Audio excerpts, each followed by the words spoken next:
Bismillahirrahmanirrahim. Alhamdulillahirabbil alamin wassalatu wassalamu ala asyrafil anbiya'i wal mursalin wa ala alihi wa ashabihi ajma'in. Allahumma rabbi shrah li sadri wa yassir li amri wa hlul 'uqdatam min lisani yafqahu qawli wa la hawla wa la quwwata illa billahil 'aliyyil 'azim. Allahumma la sahla illa ma ja'altahu sahla wa anta taj'alul huzna in syi'ta sahla. Rabbi yassir wa la tu'assir wa atmim bil khair. Amma ba'd.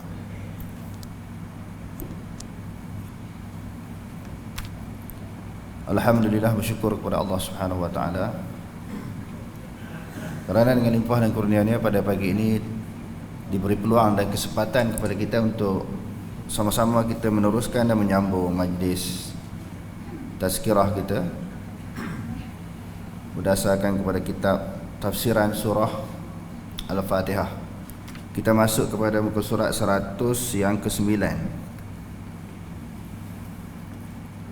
109, sambungan daripada Alhamdulillahirabbil alamin. Pada bulan lepas kita telah membahaskan dan juga membincangkan tentang Alhamdulillah. Segala puji adalah semata-mata kita serahkan kepada Allah Subhanahu wa taala. Allah Subhanahu wa taala lah sahaja yang layak menerima segala pujian. Jadi pada pagi ini kita sambung Rabbil alamin.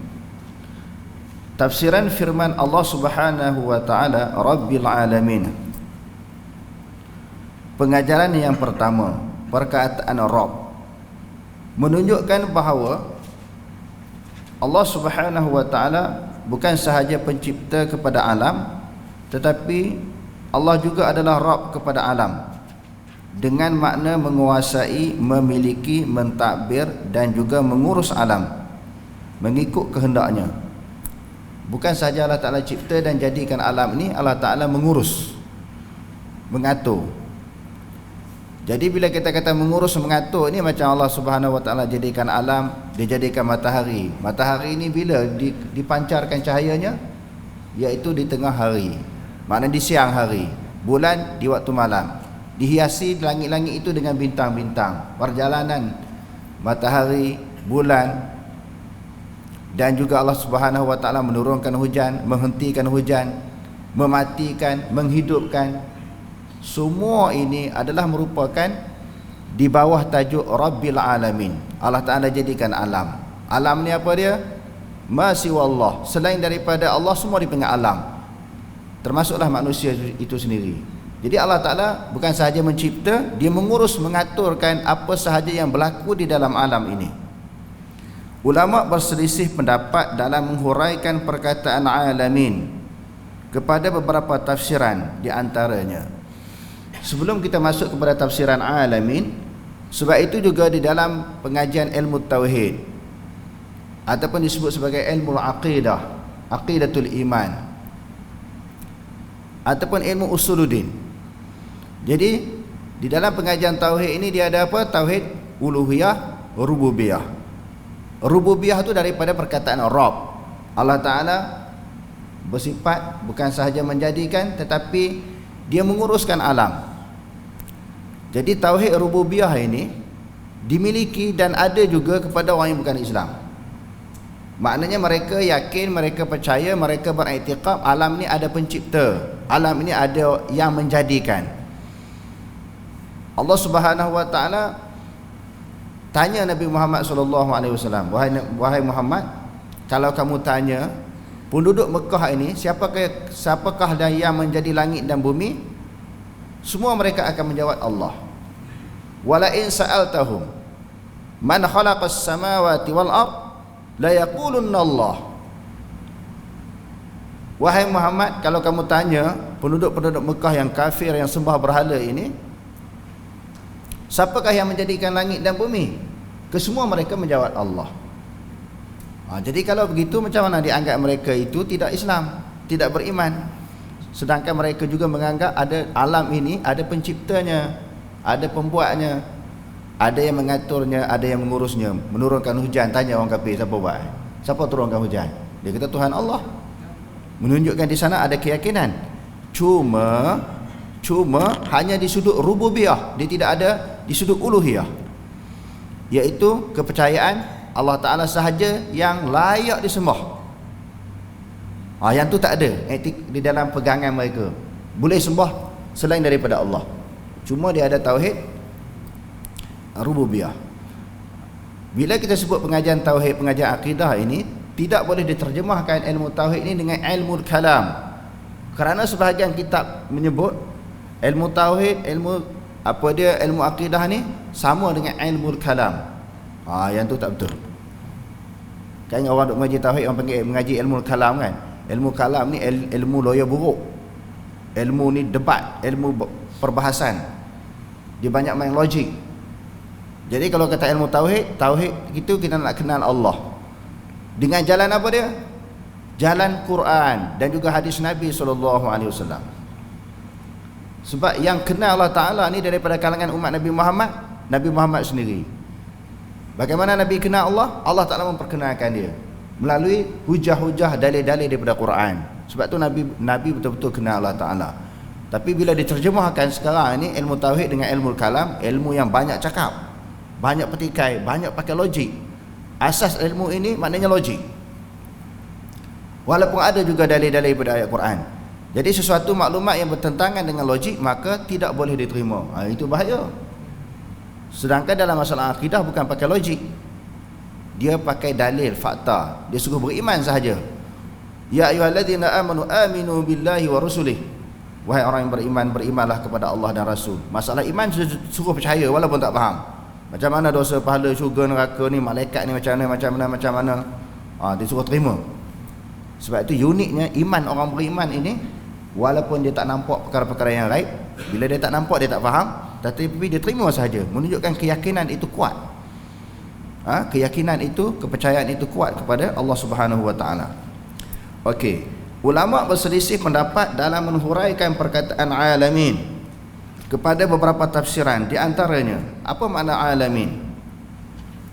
Berkata Qatadah, wa huwa kullu mawjudin siwallah ta'ala. Berkata Qatadah, iaitu setiap yang wujud selain daripada Allah Ta'ala. Semua dipanggil alam, alamin. Selain daripada Allah tu sama ada manusia, malaikat, jin, syaitan, binatang, tumbuhan, semua dipanggil alam, kerana selain daripada Allah. Yang kedua, berkata Husain bin Fadl, ahlu kulli zamanin alamun, iaitu generasi manusia setiap zaman adalah alam. Maknanya manusia yang berada silih berganti, manusia yang berada silih berganti daripada Nabi Adam sampailah Nabi Muhammad SAW, silih berganti manusia hidup di atas dunia itu, itulah yang dipanggil alam. Alam itu adalah manusia.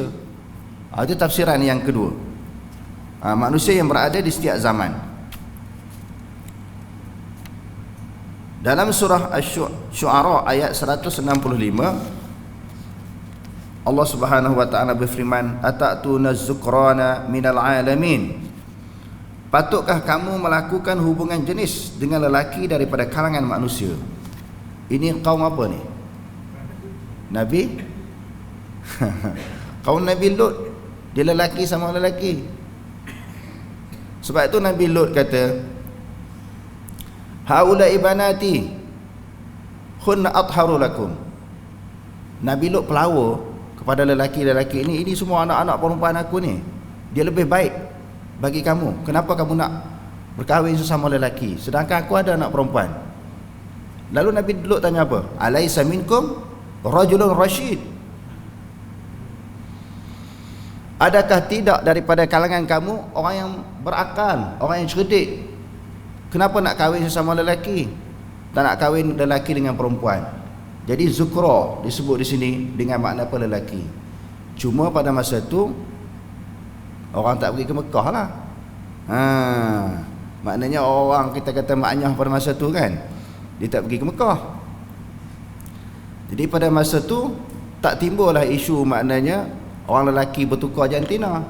Kerana apa? Kerana lelaki memang dia berkahwin sesama lelaki. Itu keinginan nafsu syahwat mereka. Bukan kata zaman sekarang, bahkan zaman tu dah berlaku. Tetapi apa kesannya? Allah Subhanahu Wa Ta'ala melingkupkan bumi yang diduduki ataupun didiami oleh kaum Lut. Diterbalikkan bumi ini, dempak. Sebab tu ingat, bila kita lawan derhaka pada Allah Ta'ala, sama ada lambat atau cepat, mesti akan dikenakan tindakan. Sama ada di atas dunia, ataupun dalam kubur, ataupun dalam akhirat, tak terlepas. Jadi Allah Ta'ala kata, innama nuakhiruhum ila ajalin musamma.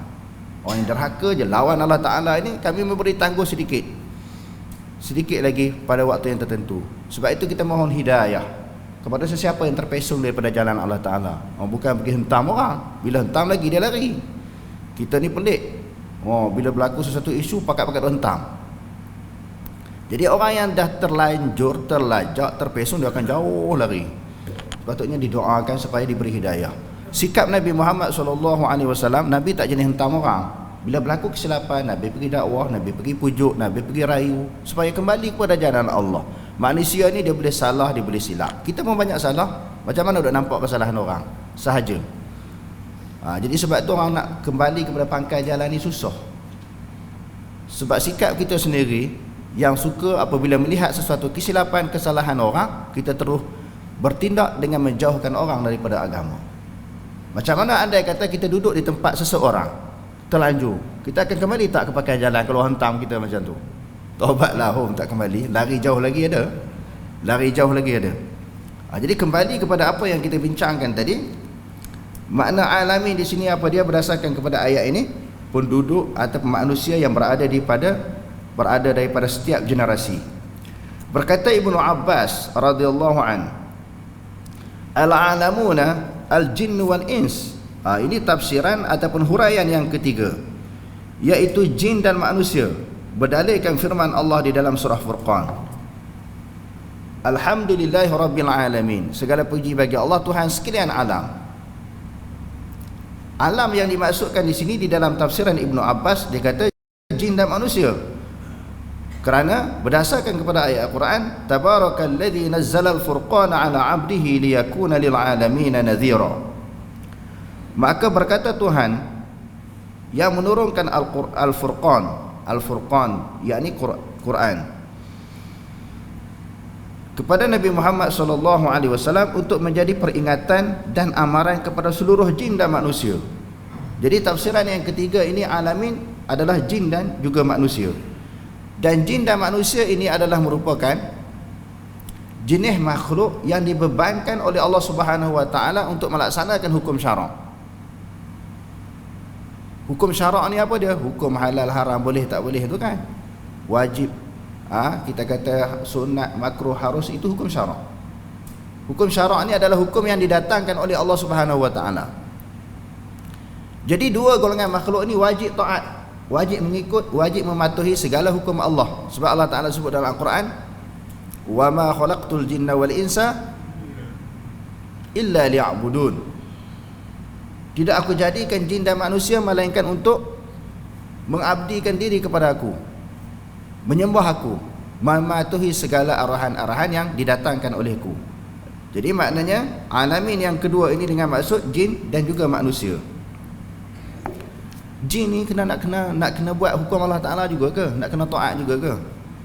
Kalau kita kata sebahagian daripada bentuk ketaatan sembahyang, puasa, zakat, haji, jin pun kena buat macam tu juga ke? Jin ini ada hukum taklif tak? Sama. Kalau kita kena sembahyang, jin pun kena sembahyang. Kena taat kepada Allah Ta'ala. Ada di kalangan jin dia Islam, ada yang di kalangan jin tidak Islam. Sebab disebut di dalam Al-Quran, jin sendiri mengaku bahawa sebahagian daripada mereka adalah orang yang beriman kepada Allah, sebahagiannya tidak beriman. Bila mereka mendengar ayat-ayat Quran dan mendengar syarahan daripada Nabi SAW, sebahagian daripada mereka tersentuh hati, terbuka hati untuk menganut agama Islam. Sebahagian mereka masuk Islam. Jadi oleh kerana itu mereka juga dibebankan dengan hukum syarak. Tafsiran yang keempat, berkata Al-Farra dan juga Abu Ubaidah, al-alamu ibaratun amman ya'qil wa huwa arba'atu umamin, al-insu wal jin wal malaikatu wasyayatin. Alam itu ialah suatu pengertian kepada yang berakal. Maknanya kalau yang berakal ni apa dia? Manusia lah yang berakal.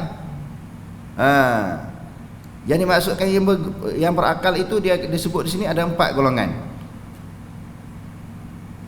Yang pertama dia kata apa dia? Bangsa manusia ada akal, jin pun ada akal, malaikat ada akal, dan juga syaitan.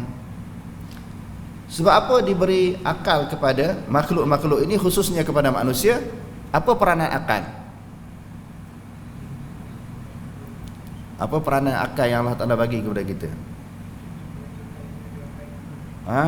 Untuk kita fikir di dalam menentukan baik dan buruk, salah ke tak salah, benda ni dosa ke tak dosa.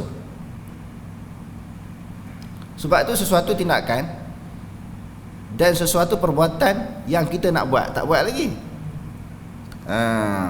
Yang kita nak buat, tak buat lagi kan. Kena fikir dulu benda tu baik, benda buruk. Kalau kita tak fikir, tak didahulukan dengan berfikir, sebab itu kita langgar je lah. Dosa ke tak dosa ke, salah ke tak salah je kita buat. Maknanya apa peranan akal yang Allah Ta'ala bagi kepada kita? Tak ada peranan kan? Banyak ayat-ayat Quran Allah Ta'ala turut, afala tatafakkarun afala ta'qilun wa liyatazakkaru ulul albab. Semua yang berkaitan dengan akal. Hebatnya tuan-tuan, nikmat akal yang Allah Ta'ala bagi. Tak usah cerita yang lain lagi. Terlalu banyak nikmat Allah Ta'ala ni. Kita fikir berakal je. Tuan-tuan mari mengaji ni, kalau tak ada akal boleh faham tak? Akal tak ada, mari mengaji, buka kitab menadah, tak ada akal. Mai pun tak boleh mai sini. Lepas tu mengaji pun tak faham. Peranan akal itu penting, bukan sahaja menentukan dosa pahala baik buruk. Kita nak faham sesuatu perkara ni, kita fikir dengan akal. Cuma akal ni dia ada batasan, dia ada sempadan, dia ada had. Bukan semua nak kena fikir. Kalau bila kaitan dengan kefahaman tafsir ni okeylah, bab fiqh kita fikir. Tetapi bila berkaitan dengan usuluddin tauhid, akidah, disuruh terima. Sebab tu saya kata memang kena guna akal, tetapi akal kita ni terbatas. Kalau semua benda kita guna akal, rosak. Sikit-sikit akal, sikit-sikit akal, sikit-sikit logik. Dia tidak berlandaskan, berasaskan kepada fakta dan dalil. Macam isu Syari 2 ni kan, yang ada satu hamba Allah Ta'ala semayang ni dia syariat zahir, kulit dia semayang ni. Kita belajar ilmu batin, ilmu hakikat, makrifat. Nak ceritanya dia logik akal. Individu ni lebih kurang Syekh Ahmad je. Saya duk check, tengok ceramah dia, ucapan dia, cara, ada pengikut, ada anak murid pula. La ilaha illallah. Tapi kita doakan dia supaya dia diberi hidayah oleh Allah. Cuma nak ceritanya, bila terlalu pakai logik, dia akan jadi berlaga banyak dalam hukum syarak. Dia boleh terima bahawa semayang itu Nabi Muhammad buat. Tapi Nabi Muhammad semayang macam mana? La ilaha illallah. Nabi sebut dalam hadis, sallu kama ra'aitumuni usalli. Semayang bagaimana aku semayang. Jadi saya tak nak kupas isu tu, sebab malam ni saya ada satu slot lagi di satu masjid. Yang tu kita nak bahas kan. Tapi nak cerita bagi bunga-bunga dulu, bagi mukadimah. Nak ceritanya kalau orang belajar tak bersumberkan kepada dalil Quran dan hadis. Lepas tu dia pun duk cerita tentang Nabi Ibrahim dulu pun semayang. Sebenarnya syariat Nabi yang terdahulu tak wajiblah kita ketahui, dan tak boleh pun kita ikut. Tak perlu kita ikut. Apa yang kita nak ikut adalah syariat yang diturunkan oleh Allah Subhanahu Wa Taala kepada Nabi Muhammad sallallahu alaihi wasallam. Jadi Nabi Muhammad semayang macam mana? Hak tu yang sebut dalam hadis tu, dimulakan dengan takbir, disudahkan dengan salam. Semayang itu dengan beberapa perkataan dan juga perbuatan. Tetapi mengakal punya pasal, dia boleh pergi tanya pula Nabi Muhammad semayang macam mana. Kamu tak pernah semayang ke? Sebab itu saya kata tadi, memang akal itu perlu, sangat penting untuk menentukan, menimbang sesuatu perkara. Tetapi akal ini dia ada sempadan, dia ada had. Sebab itu akal dia tidak boleh mengatasi Quran, dia tidak boleh mengatasi hadis Nabi SAW. Kalau dia mengatasi Quran dan hadis tu, maka habis akal dia sudah jadi rosak. Karena kemampuan akal ini dia ada sempadan, dia ada had dia. Jadi maknanya tafsiran yang keempat ini apa dia? Iaitu yang dimaksudkan dengan alam ini adalah manusia, jin, malaikat dan juga syaitan. Syaitan juga ada akal. Ingat tuan-tuan, syaitan tak ada akal kan? dia pun banyak ada orang Perak panggil akal. Akal ni maknanya diguna akal dia guna fikiran dia bagaimana nak menghancurkan manusia. Bagaimana nak menterjebakkan manusia kepada jurang kebinasaan. Kita duk cari, duk usaha nak jadi baik. Dia duk usaha macam mana nak bagi jadi jahat manusia ni. Dia guna akal. Dan dia pula tak berputus asa. Dia datang, dia rayu, dia goda tak berjaya. Oh, dia balik ke rumah dia menyesal, ajak orang masjid ni tak berjaya, nak gagalkan perancangan mereka mayang Jumaat ke mengaji ke. Dia menyesal. Tak ada menyesal. Esok dia datang lagi, esok dia datang lagi sampai kalah. Sampai dia tengok orang seorang lari tak nak mengaji, berjaya. Nampak? Maknanya syaitan ni dia sentiasa berfikir juga bagaimana nak menghancurkan, menghalang, melalaikan kita daripada mengingati Allah Subhanahu wa taala. Yang kelima, berkata Wahab bin Munabbah, sesungguhnya Allah mempunyai 18,000. Jadi Munabbah ni dia boleh baca Munabbah dengan Munabbih, macam Sa'id ibnu Musayyab. Dua bacaan boleh baca. Sesungguhnya Allah mempunyai 18,000 alam. Dan dunia adalah salah satu daripada alam. Jadi salah seorang daripada ulama tafsir kata Allah Ta'ala itu dia ada mempunyai 18,000 alam. Dunia ini salah satu daripada alam. Sebab tu kita sebut tadi ada pandangan yang kata selain daripada Allah Ta'ala itu semuanya dipanggil alam, semuanya dipanggil makhluk. Yang keenam, berkata Abu Sa'id Al-Khudri, sesungguhnya Allah mempunyai 40,000 alam, dan dunia daripada timur hingga ke barat salah satu daripada alam. Yang ketujuh, berkata Muqatil, sesungguhnya Allah mempunyai 80,000 alam, 40,000 alam di darat dan 40,000 alam di laut. Kalau di laut tu banyak, campur atas darat pun lagi banyak. Apa yang ada dalam laut selain daripada ikan, selain daripada anjing laut, apa dia lagi? Tumbuh-tumbuhan laut macam-macam benda pelik-pelik dalam laut ni yang kita tak pernah tengok atas dunia ni. Macam-macam ada hidupan laut. Dahsyatnya Allah Ta'ala ni, hebatnya Allah Ta'ala ni, besarnya keagungan Allah Ta'ala ni, hebatnya kuasa Allah. Bila fikir kuasa Allah Ta'ala jadi koman, jadi lemah, jadi hina kita di hadapan Allah. Macam mana nak lawan, nak tentang Allah Ta'ala? Jadi di situ juga menunjukkan peranan akal itu sangat penting, memikirkan kejadian alam.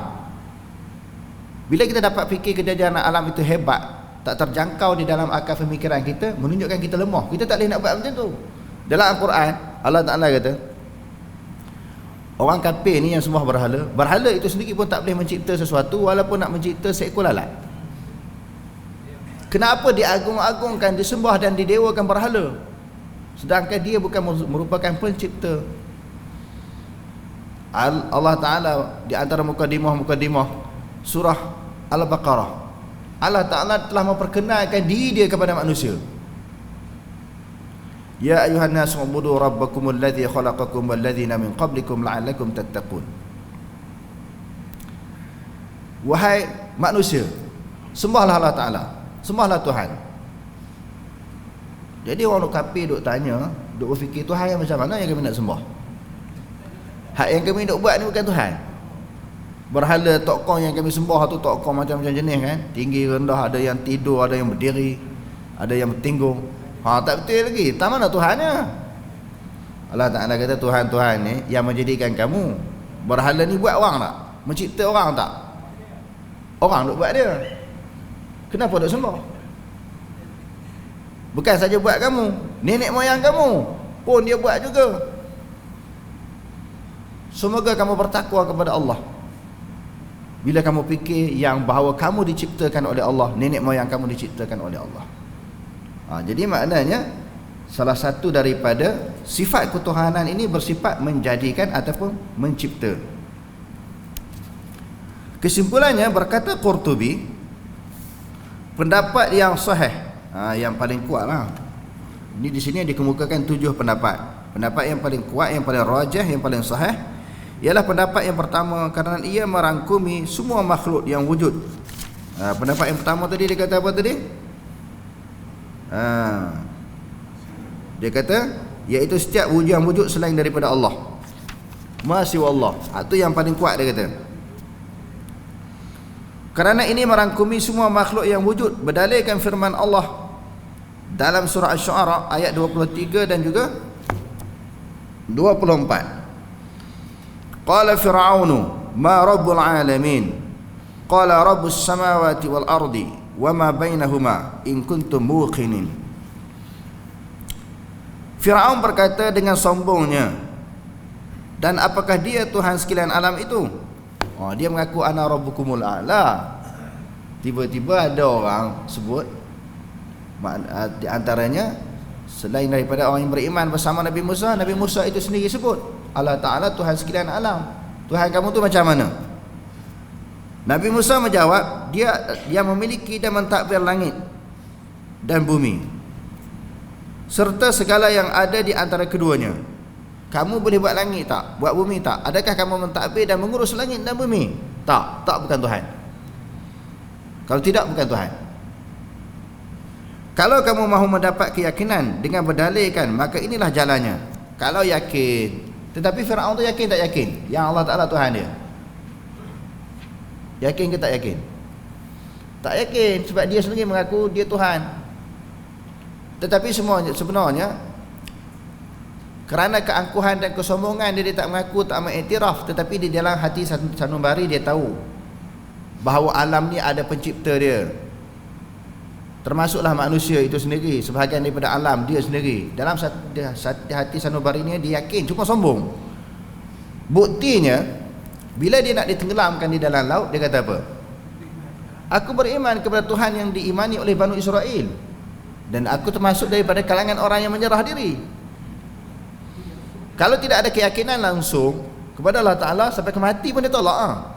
Sampai dekat nak mati, sampai dekat dia nak menghembuskan nafas yang terakhir, dia tetap dengan pendirian dia, tak dia goyang. Dekat-dekat nak mati dia goyang. Walaupun sebelum ni dia sangat angkuh, sangat sombong. Dia menafikan ketuhanan dan dia mengiktiraf diri dia sendiri sebagai Tuhan. Dia paksa pula rakyat supaya yakin, percaya, beriman bahawa dia Tuhan. Manusia tu macam tu, termasuklah kita sendiri. Walaupun duk cerita hai Firaun ni, kita kena sedar, kita ni bila sihat, tak terdesak, tak ada apa-apa masalah, kita sombong. Bila Allah Ta'ala bagi sakit, bagi sesuatu kesulitan, ditimpa sesuatu musibah, masa tu mari Allah, masa tu mengaku Allah tu Tuhan dia. Sebelum ni dia tak apa nak mengaku. Tengok hikmah Allah Ta'ala bagi sesuatu musibah, hikmah Allah Ta'ala bagi sesuatu mudarat, hikmah Allah Ta'ala bagi sesuatu malapetaka, termasuklah demam, sakit dan sebagainya. Ini semua musibah, ujian yang datang daripada Allah untuk mengingatkan kita kepada Allah. Sebab itu Ibn Jauzi menyebut bahawa setiap penyakit itu sebenarnya adalah ubat. Di antara ubat yang senang kita faham, bila kita sakit ingat Allah.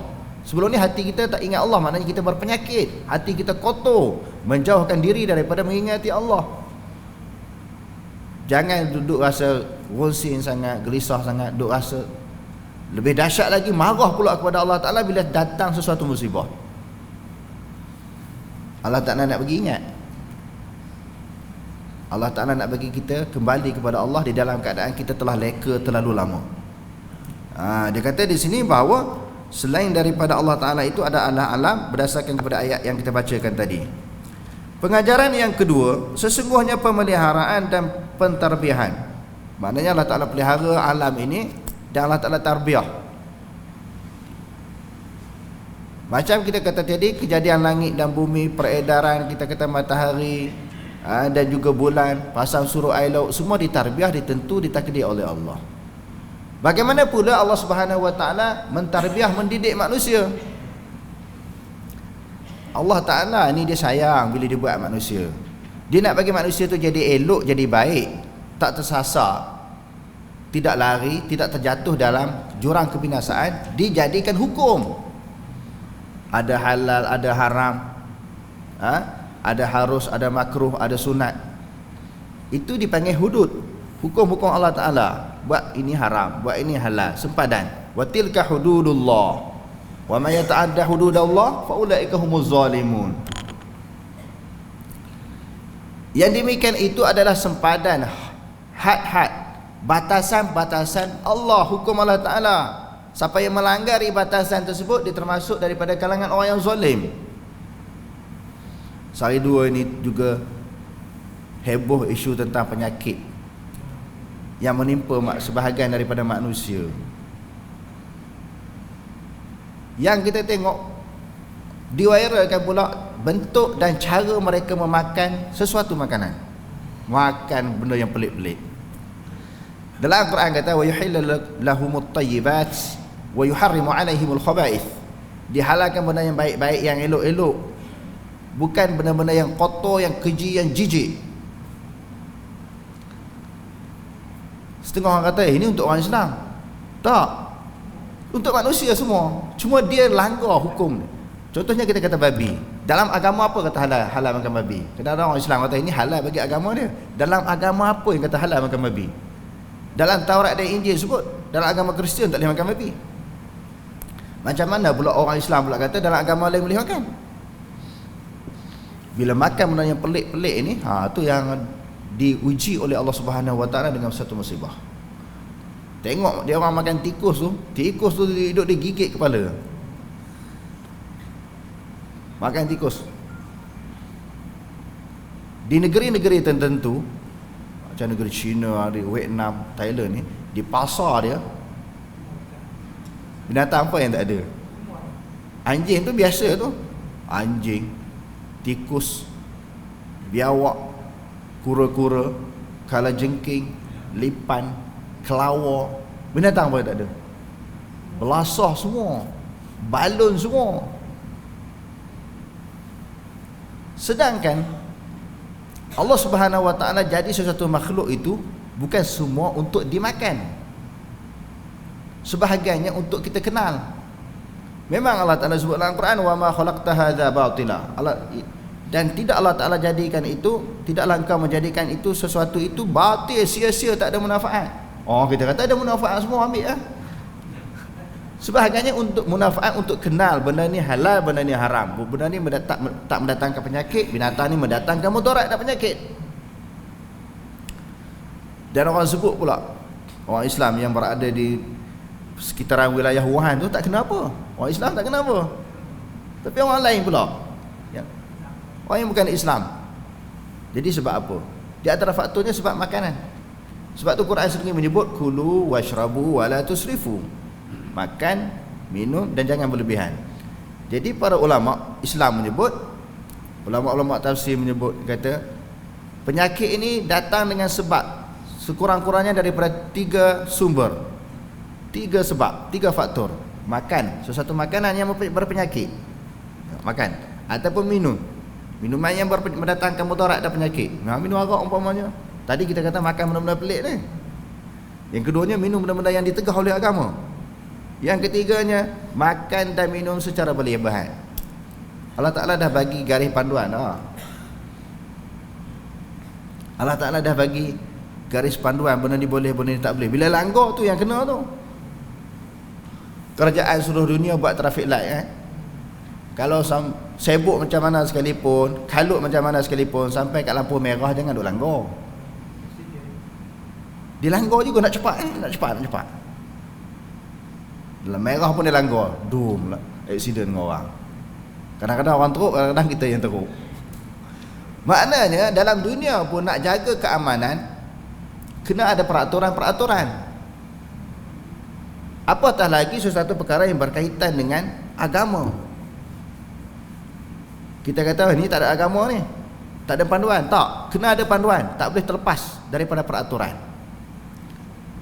Jadi kita kata orang kafir ni tak perlu ada peraturan. Tak, kena. Sebab Allah Ta'ala terjadikan hukum ni bukan untuk orang Islam je. Inna anzalna ilaikumul kitaba bil haq. Inna anzalna ilaikal kitaba bil haq litahkuma bainan nas bima arakallah wa la takun lil khainina hasima. Sesungguhnya kami menurunkan kitab Al-Quran itu kepadamu wahai Muhammad dengan benar, betul Quran itu, la raiba fihi hudal lil muttaqin.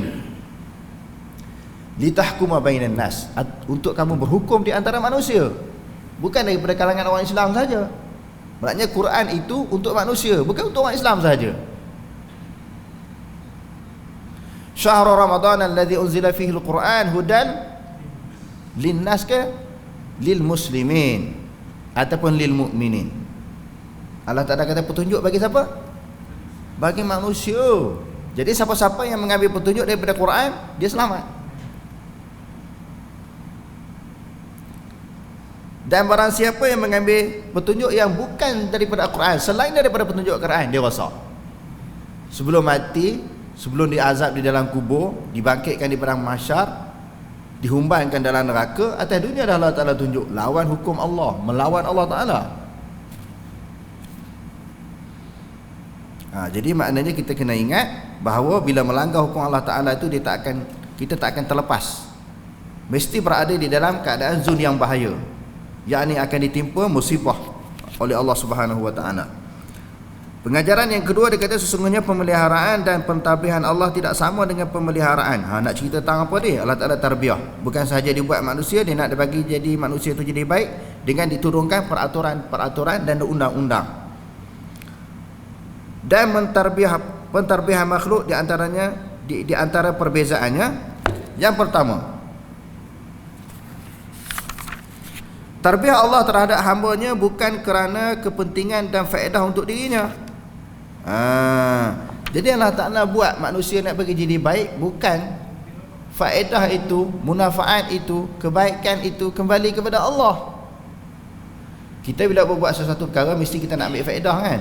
Buat projek ke, buat baik ke, tolong orang ke, dalam hati tu ada niat. Kok ada orang bagi upah ke, orang kurang-kurangnya orang puji kita ke, mesti nak ambil manfaatnya. Itu perangai manusia. Dia nak ambil faedah hasil daripada perbuatan yang dia buat. Sebab itu dipanggil tidak ikhlas, berlawanan dengan ikhlas. Ikhlas ni sesuatu tindakan perbuatan lillahi ta'ala, hati kita bersih, bulat kepada Allah. Kalau ada maksud-maksud tujuan-tujuan yang lain, maka tidak ikhlas. Tetapi Allah Ta'ala ni dibuat tak ada ambil sebarang munafaat ataupun faedah. Walaupun dia buat macam-macam, dan dia jadikan berbagai-bagai untuk kepentingan manusia dan juga makhluk. Berbeza dengan hamba-Nya kerana tarbiyah yang dilakukan oleh seseorang, hamba adalah untuk faedah dirinya. Sebagaimana yang telah dijelaskan oleh Allah Subhanahu wa Ta'ala di dalam surah Az-Zariyat, ma uridu minhum min rizqin wa ma uridu an yut'imun. Aku tidak sekali-kali mengkehendaki sebarang rezeki daripada mereka. Maknanya bila Allah Ta'ala buat sesuatu perkara, bagi rezeki kepada manusia, dia bukan nak balasan ataupun pulangan. Dan aku tidak mengkehendaki supaya mereka memberi makan kepadaku. Memanglah Allah Ta'ala makan ke? Wa huwa yut'imu wa la yat'am. Allah Ta'ala itu memberi makan dan dia sendiri tak makan. Allah Ta'ala memberi makan, memberi rezeki kepada manusia yang dia sendiri tak makan, tak minum. Di sini nak menunjukkan bahawa Allah Ta'ala itu mukhalafah.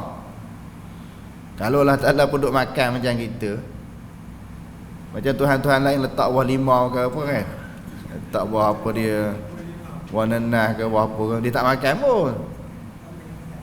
Bila dia bagi, menunjukkan dia ada kepercayaan bahawa Tuhan dia makan. Sedangkan Tuhan kita ni mukhalafah. Kalau dah boleh makan, boleh minum, tak Tuhan dah lah. Orang Islam ni dia nak kenal Tuhan ni mudah. Nak kenal Tuhan ni mudah kan, orang Islam kita ni, dia tak ada pening-pening. Tak payah nak kena bersuluk dulu, beruzlah dulu, duduk apa dah bertapa dalam gunung, dalam duk cari Tuhan. Di mana Tuhan? Di mana Tuhan orang duk cari Tuhan? Sebab tu saya dah sebut bulan lepas, sebahagian manusia memang mempunyai niat yang baik, ikhlas nak cari Tuhan. Cari apa? Zat Allah Ta'ala Ar-Rahmanu ala arsy istawa. Terang-terang sebut dalam Quran. Nak cari apa lagi? Nak cari apa? Cari zat Allah Ta'ala dah sebut. Allah Ta'ala Ar-Rahman istiwa di atas arsy. Nak cari keredaan Allah, buat apa yang disuruh oleh Allah Ta'ala. Nak mengenal Allah melalui Quran dan hadis. Allah Ta'ala memperkenalkan diri dia. Allah Ta'ala memperkenalkan diri dia. Bagaimana keadaan dia? Disebut dalam Quran. Jadi bila belajar ilmu yang tidak bersumberkan kepada Quran hadis, dia akan terpesong, dia akan pergi jauh, sesat. Cuma ada juga golongan. Sebab tu saya tak heran bila ada individu yang kata tak perlu rujuk kepada Quran ini, sebab Quran tu tinggi, susah nak faham. Kita tak apa pelik kalau ada individu-individu yang macam tu cakap, kerana sebahagian tok guru, tok lebay pun duk cakap benda yang sama. Tuan-tuan balik buka dalam YouTube kan, macam-macam kita tengok pandangan-pandangan yang dikemukakan. Tak perlu kembali pada Quran hadis ni. Kita siapa? Kita bukan ulama. Kita bukan ulama nak faham Quran hadis ni. Ini direct ada golongan puak W ni, dia kata direct Quran hadis. Kita bukan ulama. Bila kenyataan dan pegangan keyakinan akidah dia macam tu, anak murid pun pegang, tak perlu kembali Quran hadis, tafsir ni tak payah belajar lah. Bila dah dia longgar pegangan terhadap Quran hadis, dia akan menuntut ilmu, dia akan mencari Tuhan melalui jalan-jalan yang lain daripada jalan yang ditunjukkan oleh Allah. Ayat yang saya selalu baca dalam kuliah kita kan, wa anna hadza sirati mustaqiman fattabi'uhu wa la tattabi'us subula fatafarraqa bikum an sabili. Inilah jalanku. Nabi kata jalanku ni. Jalanku jalan Quran lah. Jalan yang didatangi oleh Allah Ta'ala, yang didatangkan di dalam Al-Quran untuk mengenal Allah. Bila jalan Nabi, ikut cara Nabi macam mana? Wa ma atakumur rasulu fakhuzuhu wa ma nahakum anhu fantahu. Allah Ta'ala sebut pula, apa-apa yang didatangkan oleh Rasul, pegang, ambil, amalkan.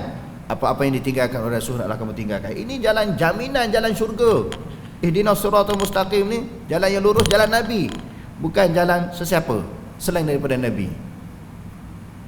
Ini pelik nak kenal Allah Ta'ala. Tak usah tengok Quran lah. Quran ni payah. Dah tak mengaji, payah sungguh. Dan dia sebut individu-individu. Ini kata kalau kita mengaji dalam fiqah ni, semua benda dah ada dah dalam kitab fiqah. Ulama dah terang semua, tak perlu kembali pada Quran hadis. Menunjukkan dia jahil sungguh dalam bab Quran hadis ni. Macam ayat-ayat sifat, hadis-hadis mutasyabihat, tak sebut dalam kitab fiqah. Dia tak sebut dalam kitab fiqah, dia sebut dalam hadis. Bila dia tak belajar macam tu, dia jadi pening dan dia cuba memeningkan orang. Dia sendiri pening cara nak kenal Allah Ta'ala ni. Sebab tu saya terjemahkan ilmu tauhid, terjemahkan dengan ilmu kalam, tak betul. Ilmu banyak pakai logik, bukan ilmu berdasarkan kepada dalil dan fakta. Duk main loya buruk je berkaitan dengan nak kenal Allah Ta'ala, duk loya buruk. Jadi maknanya memberi kepada hawa nafsu dan akal fikiran yang tidak berdasarkan kepada syarak untuk kita loya buruk dengan Allah Ta'ala. Jadi insya-Allah kita akan sambung tafsiran yang seterusnya pada pelajaran yang akan datang. Esok kita ulang balik terbihat Allah terhadap hamba-Nya. Bulan depan kalau panjang umur insya-Allah. Okey, ada kemusykilan ataupun soalan?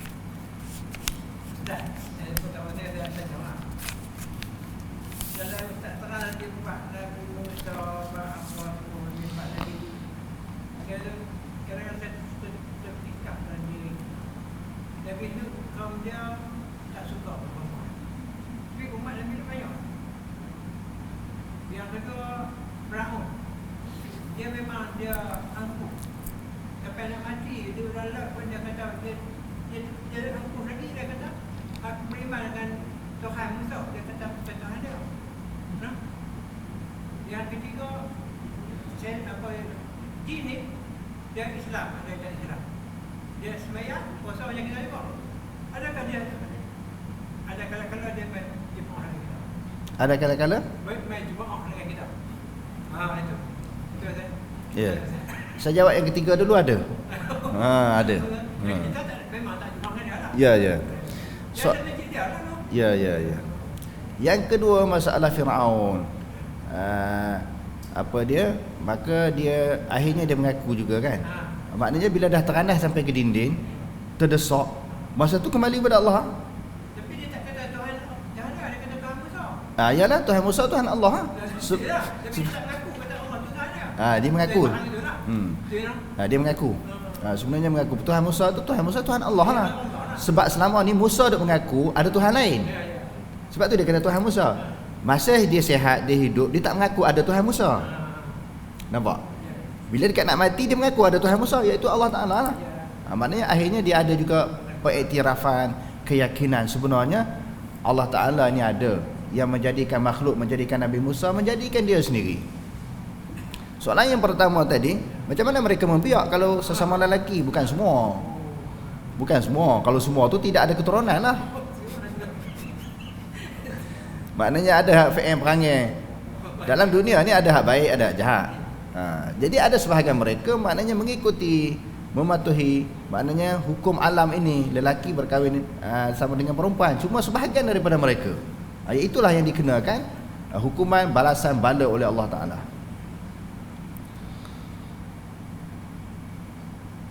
Ada soalan lain?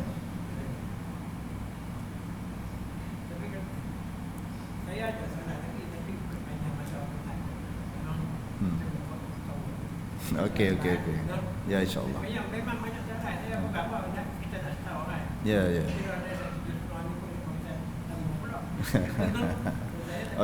Okey, sambung malam ni pula insya-Allah. Maknanya ada soalan lagi, maknanya ya tak apa. Soalan bebas. Wallahu a'lam, aqulu qali hadza wa astaghfirullah al-azim wa lakum. Wassalamu alaikum warahmatullahi taala wabarakatuh.